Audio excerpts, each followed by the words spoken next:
Assalamualaikum dan selamat sejahtera. Untuk video kali ini saya nak tunjukkan macam mana kita nak buat setiap produk tu dia ada kategori dia yang tersendiri. Okey, macam biasa kita tekan produk dan kita pergi ke, nampak kat atas ni kan, tekan kategori, lepas tu kita tambah kategori kat sini. Contoh kita jual macam ala-ala kedai baju lah kan, kedai baju seluar kan.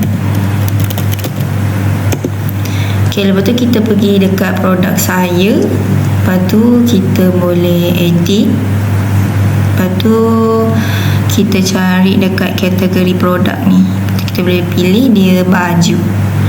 Ok, lepas tu kita kemas kini.